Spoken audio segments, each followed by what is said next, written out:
নমস্কার বন্ধুরা, কেমন আছেন? আশা করি ভালোই আছেন। আমিও ভালো আছি। আর আজকের দিনটা শুরু হয়ে গেল। কালকে সেই গোটা মুগগুলো ভিজিয়ে রেখেছিলাম পরশুদিন। কালকে ওটাকে কী করেছিলাম রাত্রিবেলায় যেই কাপড়ে রুটি রাখি সেই কাপড় দিয়ে ভালো করে টাইট করে বেঁধে রেখেছিলাম। দেখেন অঙ্কুর বেরিয়ে গেছে।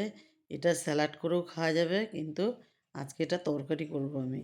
এটা একটা আলু দিয়ে তরকারি করব। এটাও খেতে খুব স্বাদ লাগে। আর আমার একটা ঘরে বানানো মশলা আছে, ওই মশলাটা দেবো এর মধ্যে। আর এটার মধ্যে কী দেবো, একটু আলু দেবো, অল্প একটু আলু দেবো, বেশি আলু দেবো না। একটাই আলু দেবো, দুটো টমেটো দেবো, আর অল্প একটু পেঁয়াজ দেবো, আর অল্প একটু রসুন আর ধনেপাতা। এটা দিয়ে করব। আর আমার ওই যে মশলা আমি বাড়িতে বানিয়ে রেখেছি ওইটা দিয়ে করব।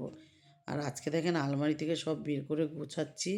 ওইদিকে রৌদ্রও দিয়ে এসেছি কিছুটা। আজকে খালি দুটো তাক গোছাবো। এই যে এই তাকটা গোছালাম, আর এই তাকটা গোছাবো, ওইখানে হ্যাঙ্গারের তাকটা, আর ওখানে কাপড় রেখেছি ওইটা। হ্যাঙ্গারে 22টা শাড়ি রাখা যাবে। আর এখানে অনেক শাড়ি রাখা যাবে।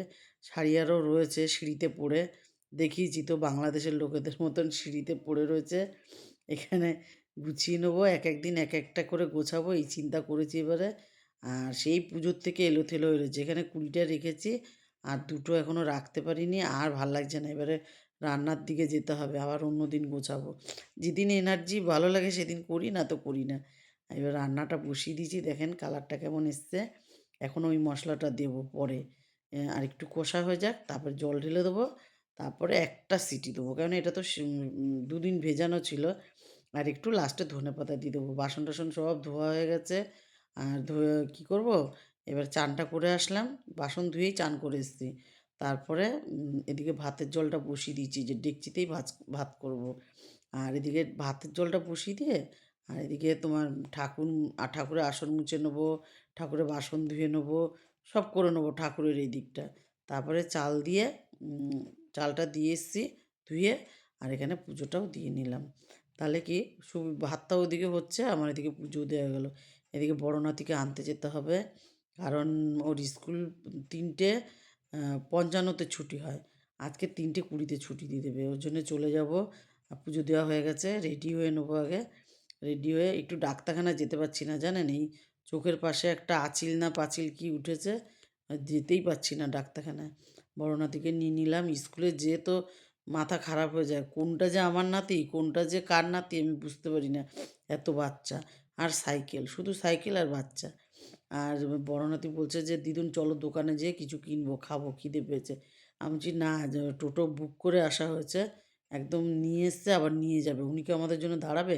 আর বাচ্চারা কী করে সব সময় ওই দোকানে ঢুকে যায় স্কুল থেকে বেরিয়েই। বড় নাতিকে দিয়ে চলে আসলাম। কালকে ওই দিদিভাই এখানে রং করেছে, 1 কোট করে করেছে। বলেছে এটা ভালো করে শোকাক, তারপরে আর 1 কোট করে দেবো। আর এই ডিজাইনগুলোতে গোল্ডেন কালার করে দেবে। আসলাম বোন বাড়িতে, দেখি গরম গরম ভাত, আর তো এটাও গরম করেছে, আবার এটা তো পড়ে গেছিলাম। আর এখানে ফুলের বড়া, পাতার বড়া করে রেখেছে। এই দিয়ে খেয়ে নেবো। বোনেরও শরীরটা ভালো নেই, আর খেয়ে দিয়ে রেস্ট নিয়ে এবারে চাটা খেয়ে নেবো সন্ধেবেলায়। সন্ধে দিয়ে আগে চা করেছি, তাই চা খেতে খেতে আলোচনা করছি রাত্রিবেলায় কী খাবি। বোনের আবার গ্যাসের প্রবলেম, ও সব কিছু খেতে পারে না।